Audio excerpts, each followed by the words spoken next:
So ayan guys nga, good morning. So kanina pala ay marami pa kaming nagkumpulan dito mga nakamotor, mga katrabaho ko.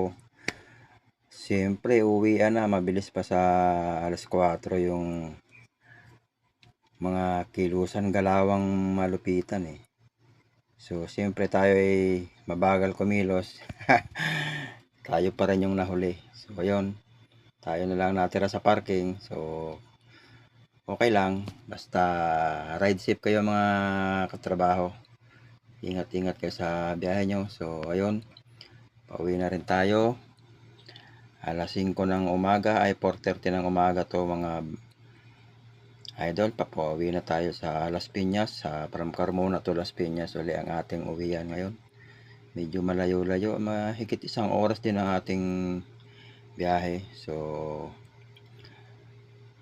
ingat-ingat lang lagi sa pagmamaneho at saka laging magbao ng mahabang pasensya. Siyempre hindi natin hawak ang kalsada, wag nating sarilinin at wag nating angkinin ang kalsada dahil lahat tayo ay gumagamit lang ng kalsada, kaya wag tayong maging maangas sa kalsada dahil mahirap na po. So siyempre iniingatan din natin ang sarili natin at makauwi tayo ng ating bahay ng ligtas. So ito na nga guys, paliko na tayo papuntang GMA. So may na kita tayo ditong dalawang ating kapugian na ating katrabaho, naghihintay pa daw sila ng booking, kaya so yun, nagpaalam na tayo sa kanila, tayo na mauna sa kanila para maghahanap pa daw sila ng booking eh, kaya una na tayo. So yun, dito na nga po pala tayo sa Sigsag sa may papuntang GMA.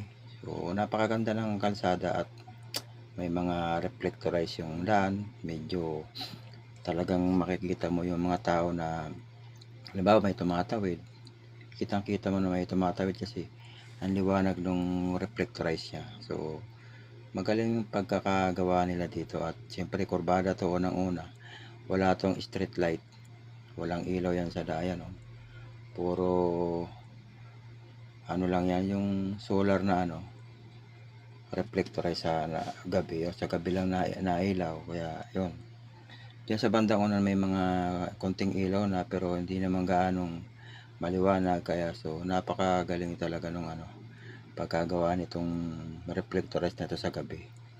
Yan, liwanag. So maliwanag na rin ang ating ilaw pero maliwanag pa rin yung reflectorize niya kasi parang may guide talaga yung daanan, hindi ka mapupunta sa gitna o kaya sa gilid, talagang makikita mo yung dadaanan mo. So ayun nga guys, medyo malayo-layo pa ang ating biyahe. So ingat-ingat po tayo lagi sa biyahe. Lagi talagang mag-pray bago bumiyahe.